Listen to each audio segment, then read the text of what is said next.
Assalamualaikum warahmatullahi wabarakatuh. Alhamdulillahirabbil alamin. Wassalatu wassalamu ala asrofil anbiya'i wal mursalin Muhammadin wa ala alihi wa sahbihi ajma'in, amma ba'd. Saudara-saudaraku yang dirahmati Allah, alhamdulillah wa syukurillah, kita panjatkan rasa syukur kita kehadirat Allah Subhanahu wa Ta'ala sampai pada hari ini masih terus memberikan banyak nikmat-nikmat kepada kita. Salah satu nikmat yang harus kita syukuri tentu adalah nikmat sehat, sehat fisik, sehat mental, sehat sosial, dan juga sehat spiritual. Salawat dan salam juga mari kita haturkan ke Rasulullah Sallallahu Alaihi Wasallam, pada para keluarganya, para sahabatnya, para pengikutnya, dan mudah-mudahan kita termasuk pengikut-pengikut setianya yang senantiasa istiqomah mengikuti sunnah-sunnahnya. Masih berkenaan dengan Idul Kurban, ya. Ada beberapa hal yang harus kita ketahui, terutama berkaitan dengan proses penyembelihan hewan kurban. Banyak hal-hal yang sifatnya dianjurkan, disunahkan, dan itu merupakan kebaikan ketika kita jalankan. Namun juga ada beberapa hal yang ini sering terjadi, padahal itu adalah sesuatu yang merupakan sesuatu yang terlarang. Setidaknya 4 larangan korban yang harus kita ketahui, ya. Apa itu larangan-larangan korban yang harus kita ketahui? Yang pertama adalah menjual daging hewan korban. Ketika hewan ternak telah disembelih menjadi daging hewan korban, maka seluruh bagian tubuh dari hewan korban tersebut harus segera dibagikan atau diberikan sebagai hadiah. Allah Ta'ala berfirman di dalam surat Al-Hajj ayat 28, supaya mereka menyaksikan berbagai manfaat bagi mereka dan supaya mereka menyebut nama Allah pada hari yang telah ditentukan atas rezeki yang Allah telah berikan kepada mereka berupa binatang ternak.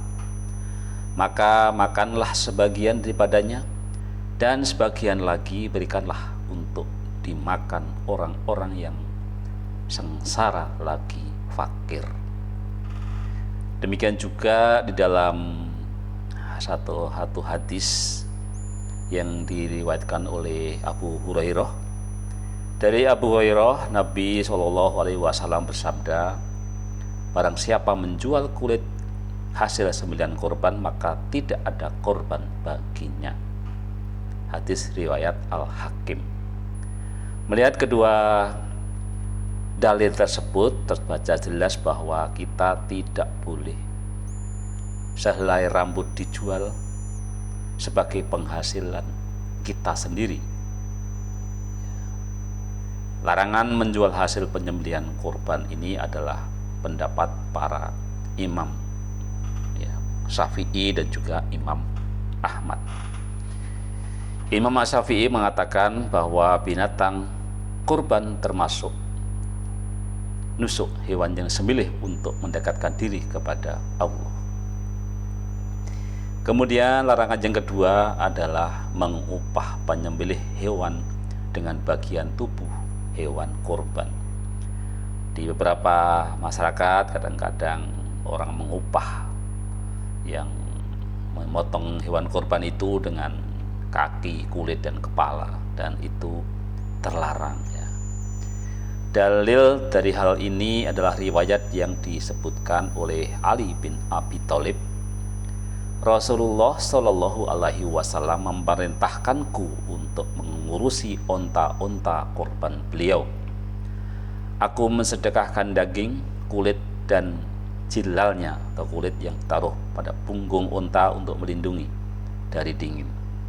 Aku tidak memberi sesuatu pun dari hasil sembelihan korban kepada tukang jagal.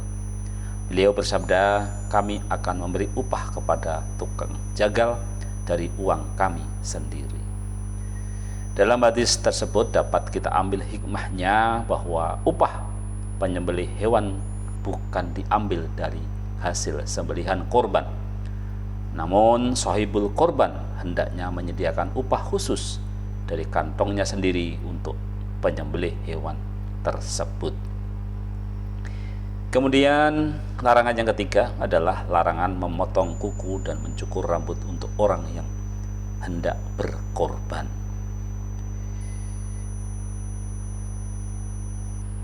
Salah satu hadis yang menjelaskan tentang ini adalah hadis riwayat Muslim, Abu Daud, dan juga yang lainnya. Barang siapa yang telah memiliki hewan yang hendak dikorbankan, maka apabila telah masuk tanggal 1 Dzulhijjah, maka janganlah dia memotong sedikit pun bagian dari rambut dan kukunya hingga dia selesai menyembelih. Jadi ini berlaku pada sahibul korban ya, yang berkorban saja ya, tidak termasuk mungkin kalau itu yang korban adalah saya, tidak termasuk berlaku untuk istri, untuk anak ya, atau orang-orang yang ditanggungkan saya gitu ya. Dalam hadis tersebut dijelaskan bahwa rambut dan kuku yang dilarang untuk dipotong dalam hadis di atas adalah rambut dan kuku sahibul korban, bukan rambut dan kuku hewan korban. Nah ini juga seringkali ada beberapa pendapat ya. Jadi yang dilarang itu kukunya dan rambutnya hewan korban ya. Harus diketahui ada pengertian yang berbeda antara rambut dan bulu ya. Jadi hewan korban itu, hewan itu orang mengatakan tidak punya rambut tapi punya bulu, berbeda ya pengertiannya. Larangan berkorban tersebut berlaku untuk memotong dengan cara apapun dan untuk bagian kuku dan rambut manapun ya. Baik rambut itu ditumbuh di kepala, di kumis, di sekitar kemaluan maupun di ketiak. Dilansir dari rumosa.com ya, larangan mencukur rambut tersebut termasuk mencukur habis, memendekkannya, mencabutnya, membakarnya, dan memotongnya dengan bara api. Di sisi lain, hukum potong kuku dan rambut sebelum berkorban memiliki perbedaan pendapat yang sangat wajar, bukan untuk membuat perpecahan antar umat Islam. Mengutip dari buku panduan tebar hewan korban, memotong kuku dan rambut sebelum hewan korban disembelih menurut Imam Syafi'i dan Imam Malik adalah makruh bagi pekorban ya, dari awal Dzulhijjah hingga waktu penyembelihan hewan korban. Pendapat tersebut berdasarkan pada Rasulullah SAW, sabda Rasulullah SAW ya, barang siapa yang melihat hilal menandakan masuknya bulan Dzulhijjah dan ia ingin berkorban, maka hendaklah tidak memotong rambut dan kukunya hingga ia berkorban ya. Hadis riwayat An-Nasa'i. Hadis tersebut tidak menunjukkan haram, melainkan makruh yang sebaiknya dihindari atau ditinggalkan. Akan tetapi menurut Hanafiyah hukumnya boleh.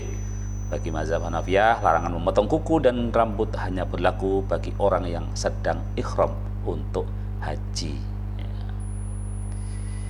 Kemudian larangan yang terakhir, yang keempat ya, adalah menggagalkan hewan korban yang telah ditentukan ya. Jika kita sudah membeli dan berniat untuk berkorban untuk seekor hewan, ada baiknya kita tetap konsisten dengan pilihan kita. Jika kita menggagalkan korban untuk dijual kembali dengan niat yang berbeda, maka perlu diingatkan kembali bahwa kita berkorban hanya untuk Allah Subhanahu wa ta'ala. Namun jika kita ingin menukarkan hewan korban kita, niat itu lebih baik daripada berniat untuk menjualnya kembali ya. Sudahkah sahabat menjauhi larangan korban tersebut? Ya, jika memang berbeda dengan pendapat sahabat, ini adalah hal yang sangat wajar, jangan dijadikan dengan perpecahan ya.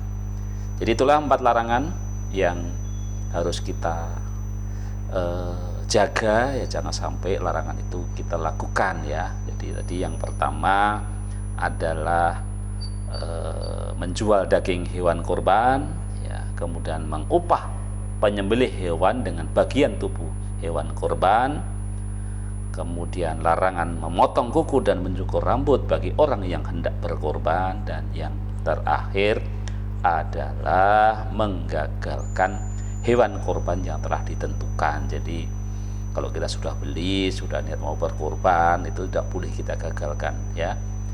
Kecuali kita hanya misalnya ditukar ya, mungkin terlalu besar ya. Jadi kadang-kadang kan hal seperti ini mungkin terjadi ya. Tiba-tiba tadinya banyak uang, tiba-tiba menjelang kita sudah niat beli, tapi kemudian kok kita betul-betul nggak punya uang, adanya cuma itu ya, gitu ya. Jadi kalau kita tukar masih boleh ya. Nah, ditukar di sini kan mungkin maksudnya juga bisa mencari selisihnya lah, gitu ya. Jadi tukar katakanlah tadi beli sapi yang sangat bagus dengan harga sampai di angka 100 juta gitu ya. Kemudian kita tukar yang 75 juta sajalah gitu ya. Masih banyak sekali alternatif ya kalau harga segitu kan gitu ya. Jadi itu masih diperbolehkan, tetapi jangan sampai kita menggagalkan hewan kurban yang telah ditentukan. Demikian 4 larangan yang harus kita hindarkan di hari raya Idul Kurban ini, dan mudah-mudahan kalaupun sebelumnya masih kita lakukan, mari kita luruskan lagi supaya ibadah korban kita itu betul-betul ibadah yang sesuai syar'i ya, karena memang korban ini adalah ibadah yang khusus yang tidak boleh kita tambah dan kita kurangi. Kita coba telusuri apa yang memang dikerjakan oleh Rasulullah dan mungkin oleh pengikut-pengikut awal dari Rasulullah. Demikian, ada kekurangannya mohon dimaafkan. Kita tetap jaga kesehatan, sehat fisik, mental, sosial, dan spiritual.